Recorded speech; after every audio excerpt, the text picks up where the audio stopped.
tell us about that. How do you pick the passion to speak about this? Free to. I pick the passion kubanga I myself am a sickler. I titwenda kwe referring to as a sickler. Usually tukoba sickle cell warrior. Kubanga wachitaming as a sickler. Chibonekera yalanga ono muntu mulwaire ino. Anytime aida kufa. Before sickle cells twamubonanga nga nekintu ekiri omuntu nga tasobola kulivinga for long. Yes. But myself am a testimony. Owezaamu emyaka? Nze mpeza emyaka gy'obukulu 35. Ogiweziiza? 35. How osobola otya okukikola? Family gy'ovaamu kuba family y'abasomesa. It is always difficult for families to contain the cost. How did they manage that? It hasn't been an easy journey. Tikibaire kyangu. Kubanga nze mwene najja okutegeera nti ndi mulwaire when I was in P4. But my parents ekibayambye okuba nti bambeesaawo. Babaire ninze they have really been so strong. Bene bandazent they are strong. And it has also zena chimpaire obuvumu okubalaga nti I can live. Being positive is that number one thing. Kasitoba oli positive about everything, you're good to go. Kubanga when you go into a crisis, sometimes obonanga it is the last of you. But how do you have faith in God? Kasitoba ikiriza Katonda nti he created you for a purpose. You know you live for another you live minute. For another minute. Kamuli eyo nesinga kuba bantu abali tenda kubeeta naive ayaba people who down, what do I say, when you have sickle cells in Kamuli and in Kali where I come from, people classify you quickly okuba omuzimu. Ati ako kaana buzaana, ako kalukowe, ono bwaba mulenzi wawa lugono. That stigmatization. Do you get time to go through those, to teach them that you can be a sickle cell warrior and still live on? Yeah, nenda ino reaching out to people. Chovolaba na coming out as an advocate. Okwogera those that abeetya kuba abantu beetya ino. When someone ategera nti ali a sickle cell warrior atandika okwetya yakuba how do I start telling people nti ndi mulwaire? How do I start speaking in the public? N'abazaire bene mu byalo eyo bwazaala omwana n'abonanga mulwaire wa sickle cells akweka tayenda kutegeera kubanga ayinza okuba ati eno kyali nga kasi abantu mu byalo oyo baide nti kikolimo Katonda wange ompaire kikino. That's how the statement. But it begins with you ng'omuzaire. Wofuna omwagalwawo kyolina osooka okola jja mwekebere. Ekintu ekyo abantu bakyerabira ino. Tukebera siriimu. Mukebera siriimu mwabona we are negative but we forget sickle cells. Ate nga abantu bamulina. How is it tested? Sickle cells yena you just go to the hospital. Kuba nowadays abantu mu malwaliro baba sensitizinga. Amalwaliro agasinga galina those sickle cell clinics. So baba sensitizinga baba kobera. So ni mu byalo eyo bw'ojja kankobe kamuli yenva eriyo the sickle cell clinic. It operates every Tuesday. Okay. So bw'ojjayo n'otuuka n'okoba oti nenda kunkebera they will know the process gye balina okubisaamu. You mean the control is, but you know, the challenge of okunkebera nga ndi kwenda kukuwasa twali kwebanga ati ono alina sickle cells.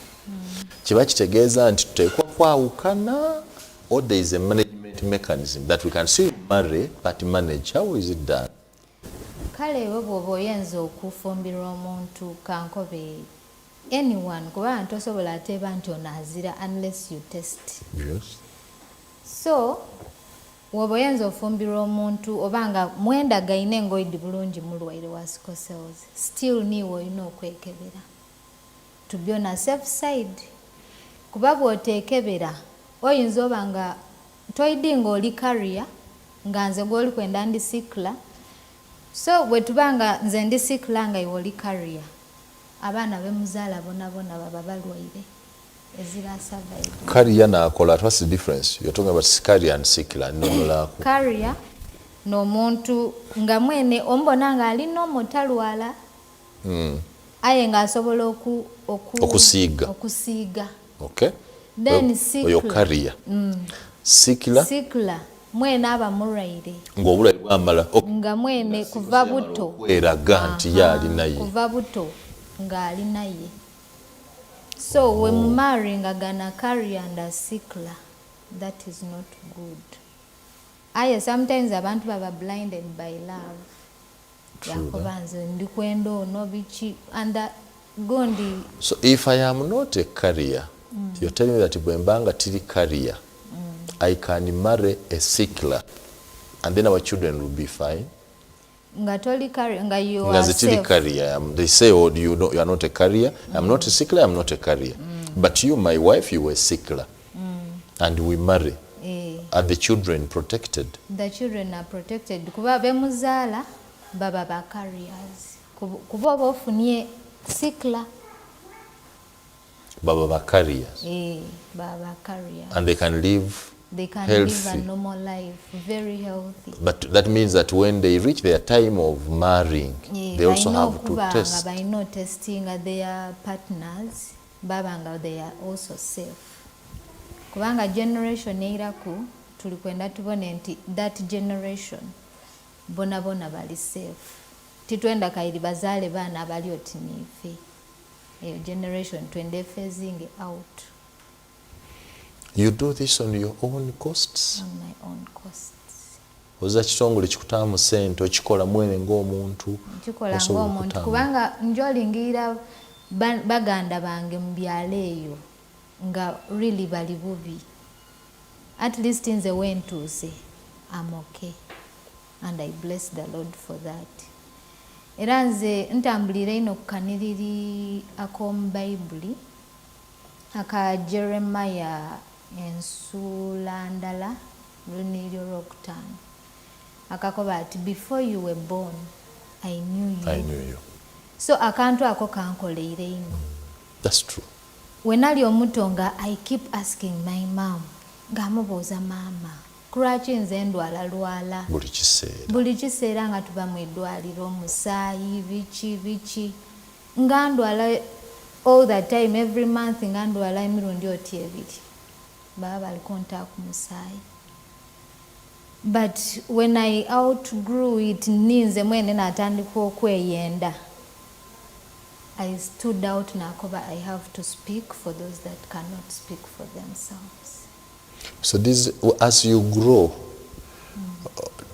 does the body grow and maybe improve immunity wabanga you are not having as many attacks as to others, but ye balowooza. But this thing kizira ku age. Kubani wano wendi ku myaka gino gyendiku. Wembanga tiri kumira maybe makerenda in the rightful way nsobola okujja into a crisis. Ate buli crisis eidana pain yayo. Oyinza okundagana ti ndikulira amazzi gagenda. Wakoba yi ono muntu mukulu yalira obwagaawo. But the pain evira irala magumba mule. Oyinza obona omukazi ali kuzaala akoba oti alina obulumi, but we go through a lot of pain esinga n'ali kuzaala. Nze nzaire ku omwana I know the pain. Wazaala n'okuzaala abaana omwana? Kale bandi baire baana, but Katonda agire nga andaga ebyamagero. At first I tried. Omwana yasooka yafa in 2013. Then in 2019 I tried again. Era Katonda wasn't ready to gift that child to me. Then 2020, that's when God blessed me again. With a child? With a child. You have a boy, a girl? A boy. Oh, we thank God. Making 3 years in September. We thank God. And it's fine? He's very fine. He's a carrier. He's a carrier. But carriers don't encounter as many challenges as the sicklers. As we, sickle cell warriors. Okay. The child is 3 years. He's making 3 in September. And the husband? My husband, I've come with him. Oh. He's very supportive. He must be. He very must supportive. Because me nowadays, what I want to tell people out there, kasitotandika okweyenda, it is easy for you to find love. It wasn't easy for me, but at first, what I told myself, if anyone wants to approach me, nsoka kukobera about my status. Openly. Kubanga I learned nti ndi muraire, so tienda ntomere muntu twerimbe, afterwards amala akoba ati nze mbiviremu. Kubanga twena tuli bantu, we want love. Yeah, you know. Surely you know. So boldly namukobera nti ndi mulwaire. Namukobera all the negatives situation jemba mu bichi atera up to for the 4 years I've been married. He has experienced them. Byona namukobera. Abibise. Abibwoine. Hai wamukobera. Era yaguma yantala ne mu church. Ni mu church anti ndikubona nga akaweta. That's very good. And is supportive. God should bless such man. You know, I come from, my mother is not a sick. My mother is a disabled woman. Mulema ye bulema. And so one time I asked myself, how did my father, of all the able-bodied people around, choose my mother, who is a disabled? I carry you, good enough I carry you. The father passed on, but the mother is there. And I was like, oh, this man, I should celebrate this man. Because if this man had looked at my mother like a disabled woman who did not deserve love, some of us wouldn't have come out. So we bless and celebrate those men who accept to give support and stand with you throughout. And I have loved the fact that you said you are honest, you are open. You know, abaganda kati ekijomanyi kinyaga bitono. When you take me through, for example, now you know what you go through. Even when I pretend that I know your pain, I may not know it to the extent of you who go through it. So it is you now to take me through what you go through so I can cope. Then together we can help to live. So now that you are doing it as an individual and you do not seem to have money, how do you intend to reach out to other people? Today you're on TV, fine, but not everybody is watching TV. Yeah, okay, like most people, it is through my friends. Once they get to know anyone, they call me. And I just do the counseling. You visit those families? Yeah, I usually talk to them over the phone. Then abandi, once I know them, we create, like we are friends, we become friends. Omuntu oyo eri engeri gy'oba okyusizaamu obulamu bwe. Waire tolina sente, but the fact that you have decided to befriend that person. Yeah, you give them a listening ear, and you talk to there. them. Is the situation, the prevalence quite high? From the reports you get, is the spread of sickle cells quite high in the villages or somehow reduced? Because we have had this kind of sensitizations of mbere likuterera muku. To some extent, then to another one, I can say ekali kuterera kubanga abantu abasinga bungi, they are blinded by love. By love. Era mweye gundi okuba blinded by love ojokola oti ngera otomeire career mwino okuba muyinza obawo nga olinomo then mweyagana ole career timu giving a birth to a sickle cell warrior. So in Busoga, basically, are the numbers reducing? Not yet to the Gondi Jendi Kwendebeko. Do you normally visit the clinic? You said there is a clinic in Kamuli. Yeah, like going there to like the sickle cell clinic in Kamuli, say maybe every Tuesday you also go around to wait for those people who come and need counseling, or has any hospital approached you maybe to help them do counseling, or any organization to help you do that advocacy? No, they haven't yet reached out to me. Kubanga, okay, even myself sometimes I'm a reserved person. You're reserved. So reserved. So it is only to those abandoned that reach out to me. But you may not tell a person you're reserved. You reach out through ministry. They get to know those in Kamuli. People know me. They know me in Murairi, and whatever I do, it is a good thing, and I'm hoping to reach out to those families in Bachalire Cook, and I see Embera Daiwe, which Kuba abantu abasinga bali mu okwetya.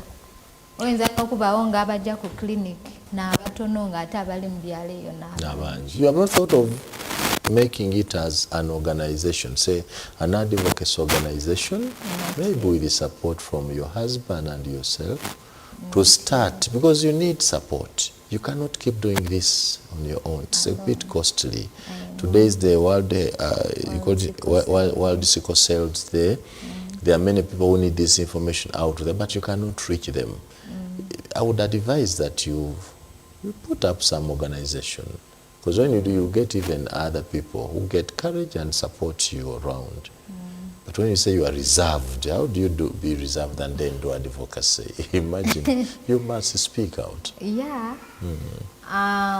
When it comes to sickle cells, I speak, I talk, because tiendera kubona muntu nga achigwire mu kino kyetulimu. Kubanga okuba n'omwana omulwaire wa sickle cells, sometimes nga muto below 5 years, oyinza oba with sleepless nights for some time.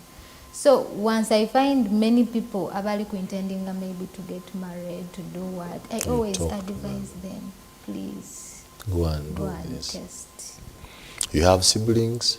I have siblings. Are they also I have warriors? Two siblings. One, my brother, who is 40 plus years. Then my other sister is, I think, she's 30 something. She's older than me. Are they also warriors, or they are okay? They are warriors. They're warriors. Yeah, in our family. And they are 40. Yeah. Somebody's 40 years. So I just want to encourage people out there. Sickle cells to living for up to 5 years only, we die. Okay.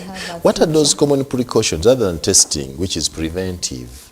What are the other, for example, yes, I know what you live with that precautions. Okay, number one, I advise people to always test for malaria. Because malaria is the #1 cause of all the crises. Oh. Yeah, because mwana waba alina malaria, leading to the painful crisis. So in a month, I advise people testing, but for a malaria checkup like twice in a month. Kubanga at least when you detect malaria early, chikuyamba oku preventing the crisis by treating the malaria. Then another thing, okumira folic acids daily. Folic acid. From January to January, you have to swallow folic acid 1 tab every day. Every day. Then another thing, nzenganze chinambye, it is hydroxyurea. I want to give thumbs up to my sister. She's called Brenda. She has worked so much in hand with the doctors to advise me, however much the advocate, but ninze mwene sometime natuuka kwekiseera nga tienda kumira makerenda kuba eri we nalwala last year nawulira nga ntuuse gakutuuse gakusinye nga ndiwona nga it is the last of me, but Brenda kept advising me that gyokolo timira makerenda. Hydroxyurea is a magical term, and most sickle cell warriors bagaidi aya bombyalo wansi eyo they are quite expensive. They're quite expensive. You know why I want you to do advocacy? If you find that a magical term, and you know that there are many people in the village who cannot afford, then you need to talk to government. If government can give out free fansida, free cortisone, the other one which treats malaria is what? Those ones. They may also consider where they know that these cases arise to give free of these ones. You understand? But you cannot do it as an individual. But if you are in a group, you write a petition to Parliament, to Minister of Health to say, give this. If you can give fansida and cortisone, simanyi is that other tablet they give. It should be this what advocacy does. Yeah. To some extent, government has done something. Kuba, first of all, nowadays, tulina those sickle cell clinics. The clinics are near. They only operate once in a week. Once in a week. Yeah, ate abantu bali bangi who need the services. Then they also give the hydroxyurea to people. Ekyo nendo okukyebaza ministry kubanga to some extent batuyambye kwawo. Free of charge? Sometimes eriyo dino hydroxyurea milligrams ediri debagaba butinga nze roda debagaba mu hospital nze Tidi kumala. Diri waiguru ino? Nze mira alowa milligram. So I have to buy in the pharmacy. Roda, you can keep advocacy. What I can promise you as Baba TV is with you. Every time you feel like there is information you want us to give for the sake of protecting our people. We are also Christians and born again Christians at that. At times we are bound to give back to our communities to save people and save lives. Keep coming when you have organizations, when you feel like you have a message to pass on to us. Keep reaching out to us, but I want to advise that you sit together and put up an organization.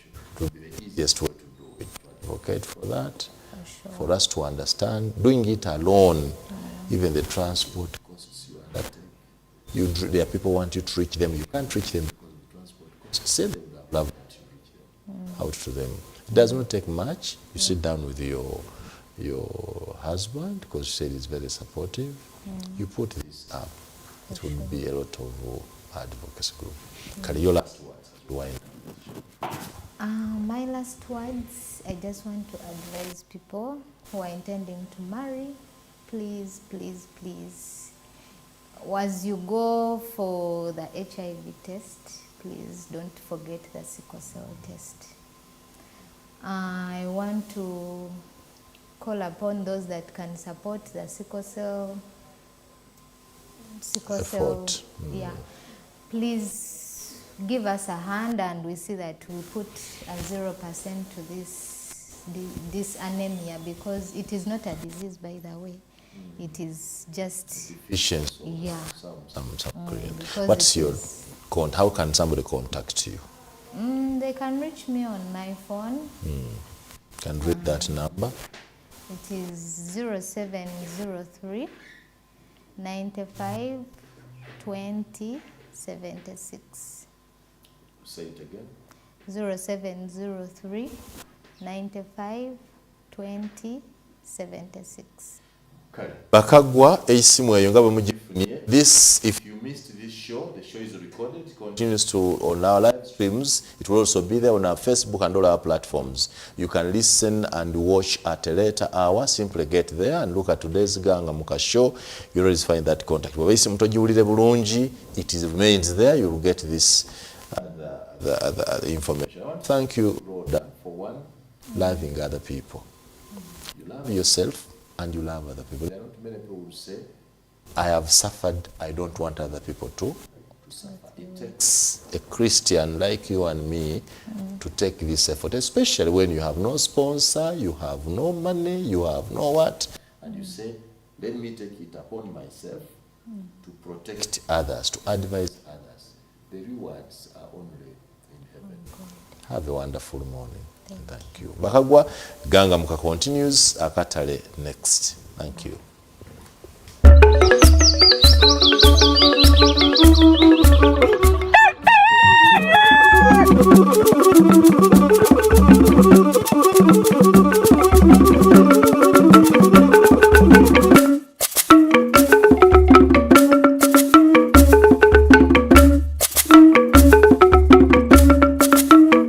Eno ni Ganga Muka ku Baba TV.